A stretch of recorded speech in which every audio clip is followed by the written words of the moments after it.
केतु का 12वें भाव में होना जब आत्मा मोक्ष की ओर अग्रसर होती है। केतु को रहस्य, मोक्ष और आत्मज्ञान का प्रतीक माना जाता है।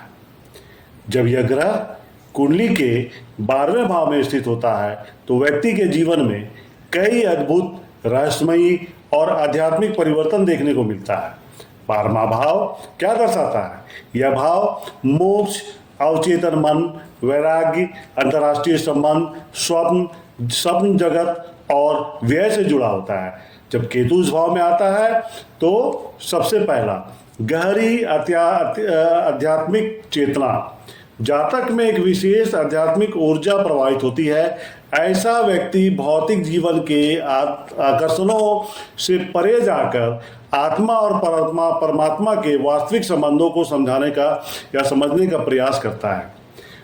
दूसरा, वैराग्य की भावना। संसार की वस्तुएं, संबंध, मोह माया, इन सब का प्रभाव इस जातक पर कम होता है।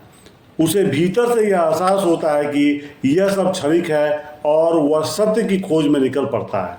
तीसरा जो फल होता है वो पूर्वाभास की क्षमता। ऐसे जातक में अद्भुत अंतर्ज्ञान होता है। कई बार किसी घटना के घटित होने से पहले उसे आभास हो जाता है, मानो चेतना किसी अदृश्य स्रोत से जुड़ी हो। चौथा जो होता है वो नींद और स्वप्न में रहस्य। 12वां भाव स्वप्न और अवचेतन मन से जुड़ा होता है। जब केतु यहाँ आता है तो व्यक्ति के स्वप्न रहस्यमय और संकेतों से भरे होते हैं, मानो ब्रह्मांड स्वयं संवाद कर रहा होता है। 5वां, मोक्ष की ओर झुकाव। केतु को मोक्ष का कारक ग्रह माना जाता है।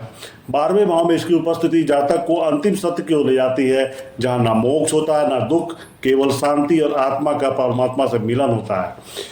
और इस तरह से इसका विश्लेषणात्मक निष्कर्ष यह है, ऐसा जातक भले ही समान जीवन जीता हो, लेकिन भीतर से वह एक योगी होता है। जीवन में कई विचित्र घटनाएं, अप्रत्याशित यात्राएं और आध्यात्मिक अनुभव आते हैं। यह स्थिति उसे सामान्य जन से अलग और विशेष बनाती है। केतु 12वें भाव में हो तो डरे नहीं, यह एक अवसर है चेतना को ऊंचाई तक ले जाने का। ध्यान, साधना और सेवा के द्वारा इस योग का लाभ ले, जीवन धन्य हो जाएगा। धन्यवाद।